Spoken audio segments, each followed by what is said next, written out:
ahora nos encontramos con el doctor Ronald Woodman, presidente ejecutivo del Instituto Geofísico del Perú. Doctor, el Perú es sísmico. Los últimos terremotos ocurridos en México, en Indonesia, ¿el próximo ocurriría en el Perú? No tenemos que fijarnos qué cosa está ocurriendo en otros sitios para saber si va a ocurrir o no. Eso es un error. Lo que pasa en Indonesia, en el Japón, nada tiene que ver. Por supuesto, son países sísmicos que producen terremotos. Podemos aprender de lo que está sucediendo en esos lugares cuando ocurre un terremoto. Pero si queremos saber qué va a ocurrir en el Perú, tenemos que fijarnos en nuestra historia de terremotos. Y tal vez incluir Chile, Ecuador, Colombia, porque estamos en una situación similar. Pero bastaría con ver la historia del Perú. ¿Con qué frecuencia ocurren sismos en la costa del Perú? La mayoría de los que nos están escuchando tal vez han experimentado el terremoto del 74, unos pocos de más edad el del 40. Se han enterado que hubo un terremoto en Pisco en 2007 de una cierta magnitud, ¿no? 7.9, y saben el daño que produce un sismo de esa magnitud. El terremoto del 2001 de Arequipa. Entonces sabemos que con una cierta frecuencia ocurren terremotos a lo largo de la costa del Perú. Doctor, ¿qué le parece si seguimos hablando sobre este tema del sismo y que le interesa a la ciudadanía con Nino Alfonso?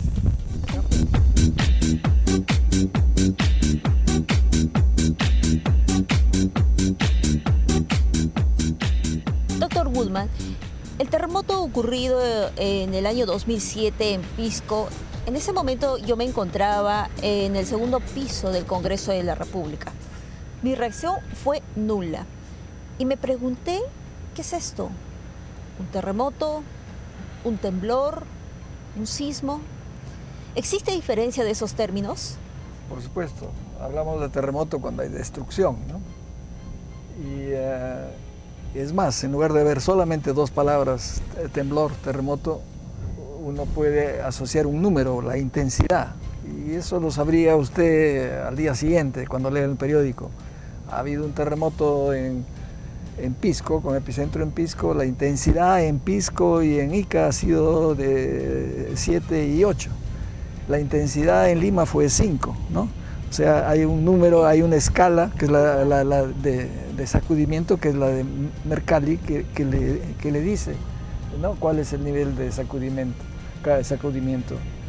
Y si usamos esa escala, podríamos decir que una intensidad de 7 en Mercalli es un terremoto. Un poco menos, entre 6 y 7 es marginal, depende, digamos, en sí del tipo de construcciones.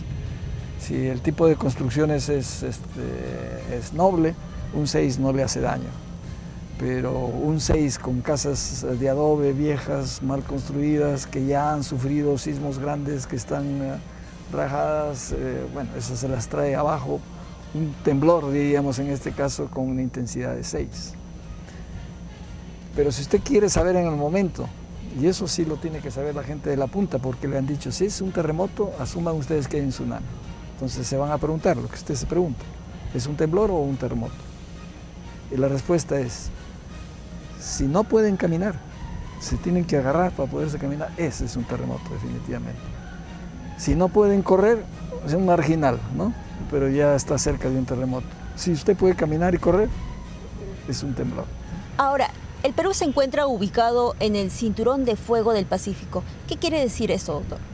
Que si usted ve el globo terráqueo y lo pinta con puntitos rojos donde han habido sismos y terremotos, va a ver que se van a pintar con puntos rojos este círculo de fuego del Pacífico que viene desde el sur de Chile a lo largo de la costa chilena, a lo largo de la costa peruana, Ecuador, Alaska, las islas Kamchatka y luego baja por el Japón y Indonesia. O sea, todo el Pacífico en sí sus orillas del Pacífico son sísmicamente activas.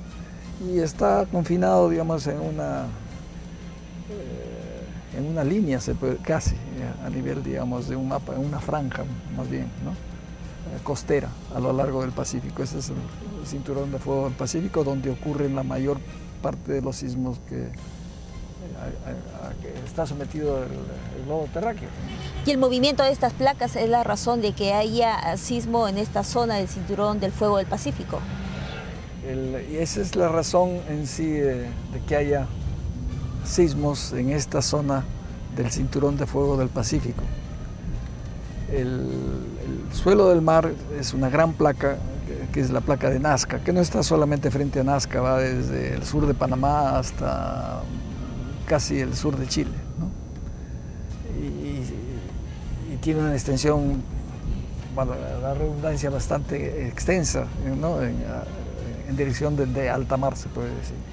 Esta placa está en continuo movimiento con respecto a la corteza del continente americano. Todo el continente americano y parte, digamos, en sí del suelo del Atlántico es otra placa. Estas dos placas están en un movimiento continuo y chocan frente a las costas del Perú. Pero si una se está yendo a la derecha y otra está yendo a la izquierda, ¿cómo es que ceden? La placa de Nazca se mete, se sumerge y pasa por debajo de la placa del continente. Y este movimiento de las dos placas y la una metiéndose por debajo de la otra no está lubricado, ¿no? No es un movimiento continuo, se atraca, pero recibe presiones de ambos lados que quieren avanzar, pero está atracado. Entonces, ¿qué pasa? Hay esfuerzos que se acumulan, hay deformaciones. Eventualmente, después de años, ¿no? Los esfuerzos son tan grandes que la roca que está atracando este movimiento simplemente rompe. Y el romper, ¿no? Le produce un sismo. O sea que avanza a saltos. Es como el crujir de una puerta, digamos, ¿no? Si está lubricada no suena nada, pero si está vieja, oxidada, cruje conforme se va cerrando. Doctor, en la actualidad es imposible predecir un sismo, pero sí se puede dar un pronóstico. ¿Qué nos podría decir al respecto? Ya, bueno, depende de las definiciones de predicción y pronóstico que usted esté usando, digamos. Yo uso una analogía que tal vez la estoy usando ya demasiado. Yo le puedo predecir a usted de que va a tener un resfrío, no va a pasar un año o dos a lo máximo sin que usted se resfríe. No le puedo decir qué día, ¿no? Pero puedo apostar que se va a resfriar y seguramente que salgo ganando. Esa es la situación con la predicción de terremotos. Nosotros podemos predecir que en el futuro los terremotos van a ocurrir con la misma frecuencia e intensidad que han ocurrido en el pasado, pero no podemos decir la fecha, eso es muy difícil. Pero, por otro lado, tenemos ya suficiente información para la toma de decisiones. No necesitamos saber qué año va a ocurrir el sismo. Si usted va a vivir a Huancayo y va a vivir y se va a construir su casa, lo primero que usted preguntaría, ¿y aquí llueve o no llueve? No tienen que decirle que va a llover el 28 de diciembre y después el 3 de enero y después el 15 de febrero. Ahí llueve, ¿no? No necesita usted saber el día, hace su techo hermético y a dos aguas, ¿no? O sea, construye usted de acuerdo. Entonces, si uno se hace una casa en la costa del Perú, la tiene que hacer para que resista un sismo, y eso es posible, no tienen que ser búnkers ni nada. Las casas bien construidas en Pisco y en Paracas, en Ica, no sufrieron una sola rajadura, ¿no? O sea, lo que está bien construido no se cae. Entonces ya hay suficiente información para la toma de decisiones. ¿Y qué puede decidir uno? ¿Cómo hacer su casa? ¿Dónde vivir? ¿No? Y no tiene que saber qué día va a ocurrir el terremoto. O sea, ¿por qué exigir, ¿no?, que haya un pronóstico o predicción puntual sobre la ocurrencia de un terremoto cuando tenemos ya suficiente información para la toma de decisiones, ¿no? Estamos hablando de la vulnerabilidad de una ciudad ante la ocurrencia de un sismo. Todas estas casas que vemos aquí, izquierda y derecha, ¿no?, bien construidas, no van a tener ningún problema. Pero el centro de Lima, por ejemplo, que tiene construcciones de la época colonial, muchas de ellas de adobe, que dicho sea de paso las construían con paredes bastante gruesas y bastante fuertes, pero las vigas, la parte de madera, ¿no?, está polillada, ha sufrido terremotos, los terremotos del 40 y sabe Dios qué otros terremotos, ¿no?, que se rajaron y que las parcharon, le pusieron el estuco por encima y ya uno no ve las rajaduras, pero es una estructura que está lista a caerse. Esas casas son vulnerables ante un sismo. Es probable que con un sismo de una magnitud de una intensidad de 7, como la que sufrió Pisco, se vendrían abajo como se vinieron las construcciones similares en Pisco y Ica. Y luego están las construcciones modernas, mal construidas, sin buena ingeniería, ¿no?, sin ingeniería algunas veces, ¿no?, simplemente con la ayuda de un albañil que tiene una cierta experiencia. Esas también son vulnerables. Y en ese sentido, ya que estamos yendo hacia el Congreso y vamos a pasar por la avenida, por la circunvalación, le voy a mostrar algunas edificaciones que el ingeniero las diseñó bien, pero el que las construyó no ha terminado. Entonces uno va a ver edificios de 3 pisos, digamos, o 2 pisos, y el último piso no le faltó la plata, ¿no? Y ha dejado las paredes de ladrillo, que son baratas, pero no ha terminado de techarla. Todas esas paredes, y las hay en cientos en sí en Lima, que no tienen techo, que no tienen una viga solera, cuando ven un terremoto se van a caer. Y lo peligroso es de que la gente que vive en el edificio va a salir a la calle. Y hubiera sido preferible que se quede adentro, porque le va a caer la pared del 4.º piso, ¿no? Le va a caer. Eso es algo que alguien, la municipalidad, no sé quién, tiene que tomar, defensa civil, medidas, porque es una amenaza y nos hace altamente vulnerables para algo que se puede fácilmente corregir. Doctor, el terremoto ocurrido en el año de 1746 causó destrucción en gran parte de Lima. Ya han pasado 266 años. En la actualidad, ¿qué pasaría si se presentara un terremoto de esa intensidad? Su respuesta luego de esta breve pausa.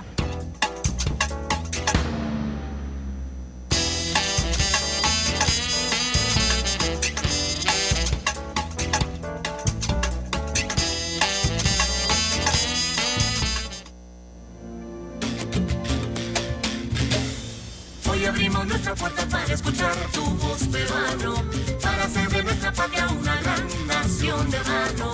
Porque el Congreso somos todos, porque queremos inclusión, combatimos la pobreza con firmeza y decisión.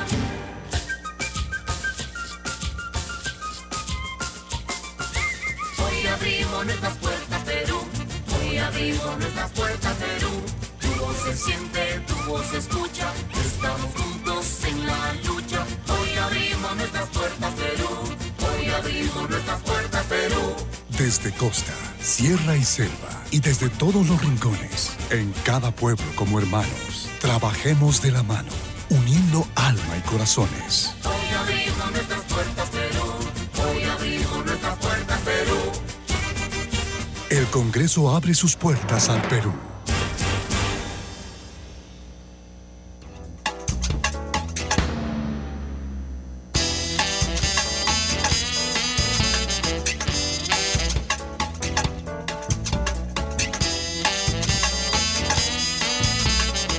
Retornamos con el programa y contamos con la presencia del doctor Ronald Woodman, presidente ejecutivo del Instituto Geofísico del Perú. Doctor, hace un momento le preguntaba sobre el terremoto de 1746 y esto ocasionó también un tsunami, donde Callao fue en las zonas más afectadas. ¿Qué nos podría decir al respecto? Ese fue un sismo de magnitud 9. Es importante que me pregunte eso porque yo le decía que los sismos van a ocurrir con la misma intensidad y frecuencia del pasado. Pero a eso hay que añadirle que aquellos sismos de gran intensidad ocurren con menos frecuencia que los sismos de menor intensidad. Los que le he mencionado, que han ocurrido hace poco, ¿no?, están en el orden de 8. El sismo de 1746 que usted mencionó tuvo un 9. Y no es que la proporción sea de 9 a 8, porque es una escala logarítmica, ¿no?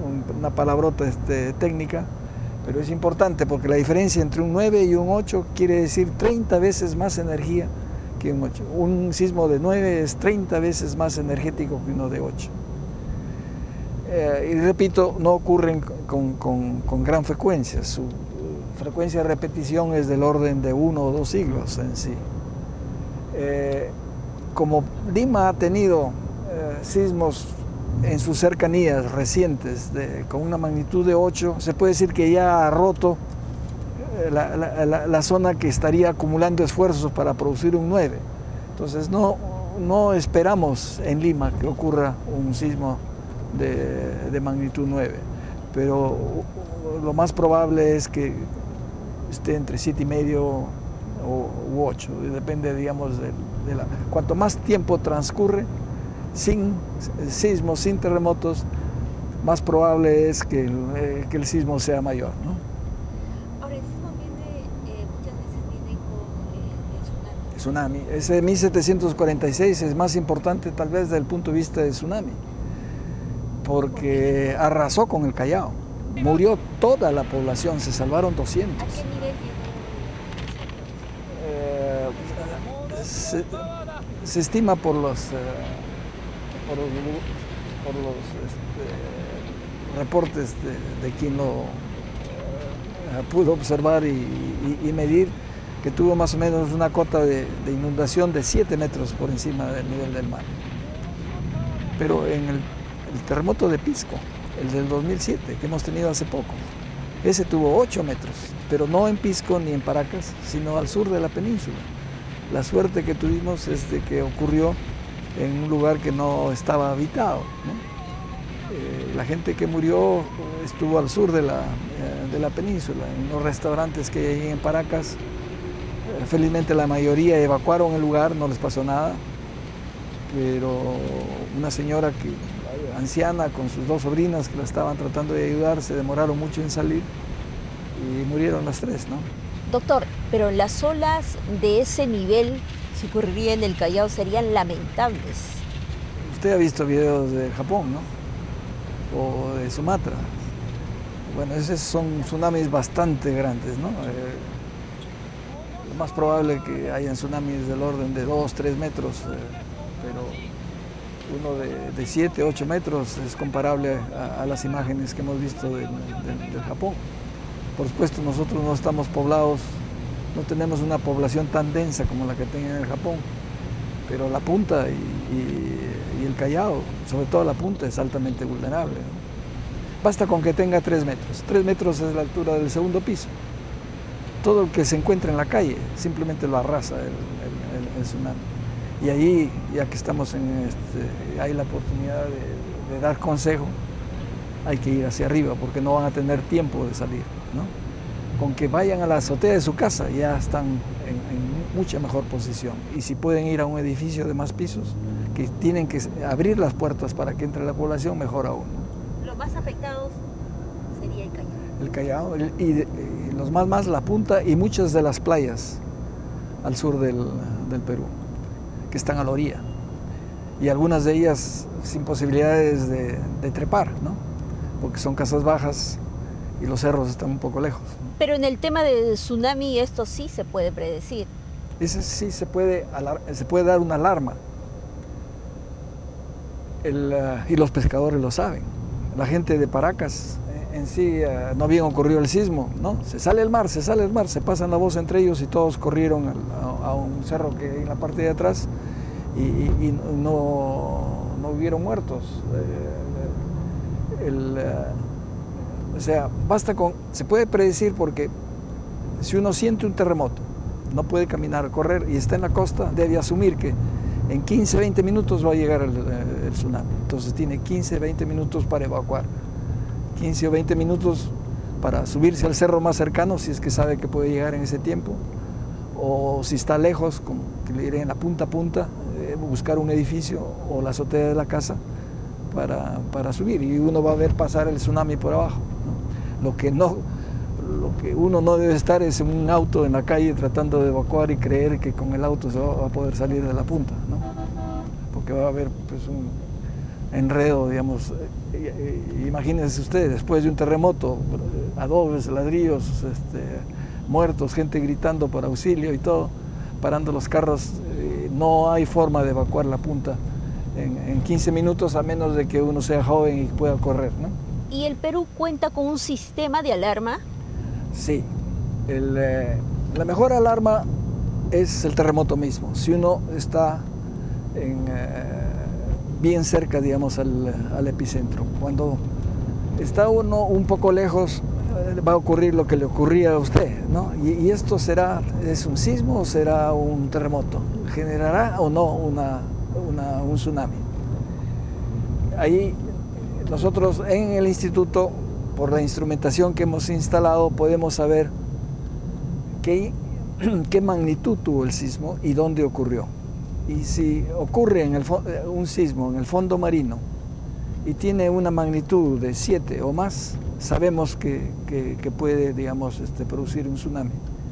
Y eso las señales sísmicas se propagan rápidamente y luego los instrumentos se comunican por radio, eso es más rápido todavía.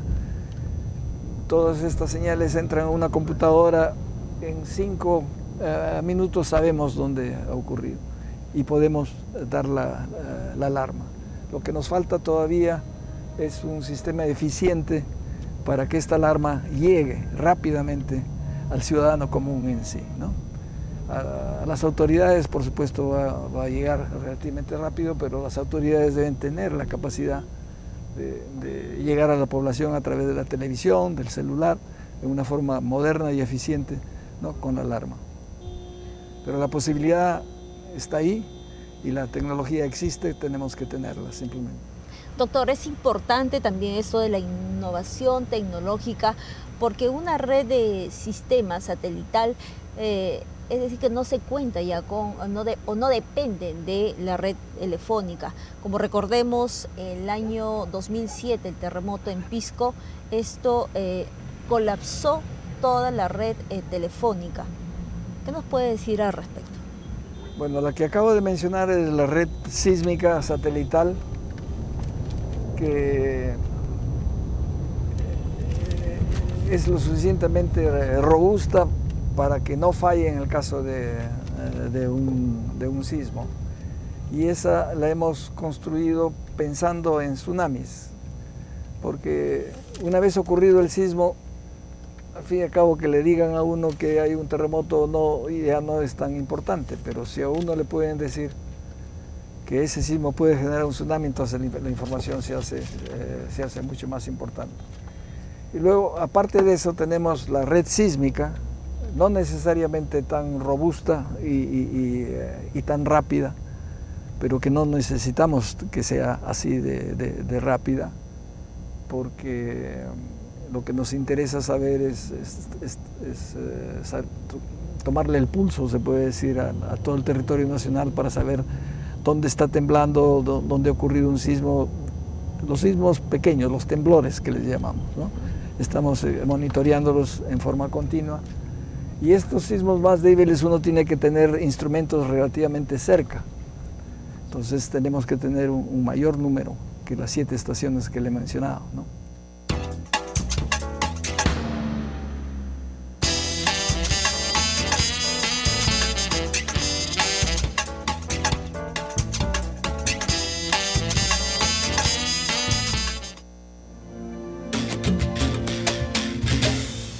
Abrimos nuestra puerta para escuchar tu voz, peruano, para hacer de nuestra patria una gran nación de hermano. Porque el Congreso somos todos, porque queremos inclusión, combatimos la pobreza con firmeza y decisión.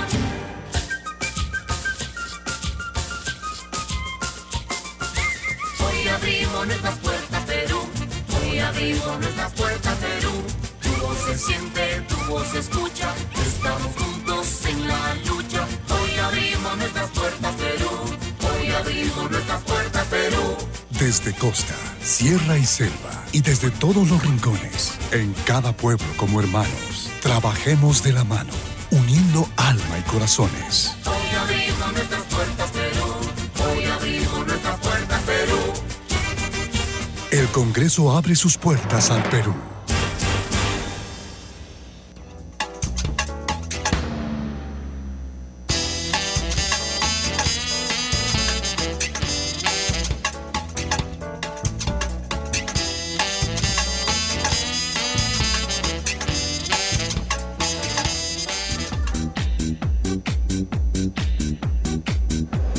Bueno, déjeme mencionarle los trabajos que están relacionados con desastres naturales, ya que hemos venido hablando de sismos en sí.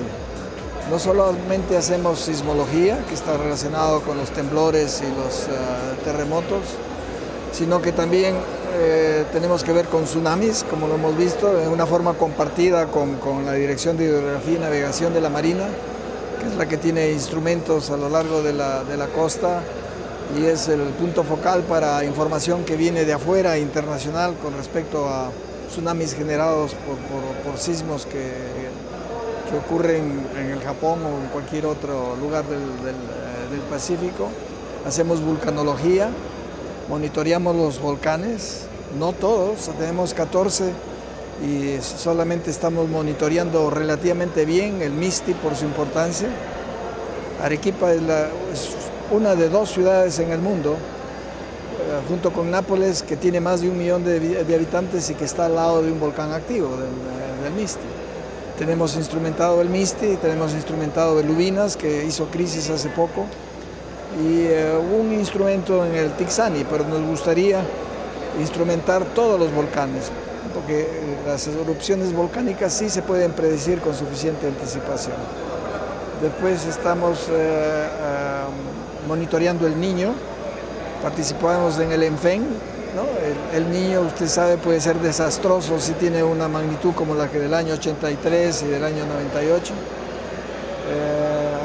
Hacemos estudios relacionados con el cambio climático. Es importante saber qué va a pasar en el Perú en forma puntual y regional con el cambio climático. Sabemos que a nivel global la temperatura va a subir, pero ¿qué va a pasar con las precipitaciones? Doctor, para finalizar el programa, ¿cuál sería la recomendación al ciudadano frente a un eventual sismo?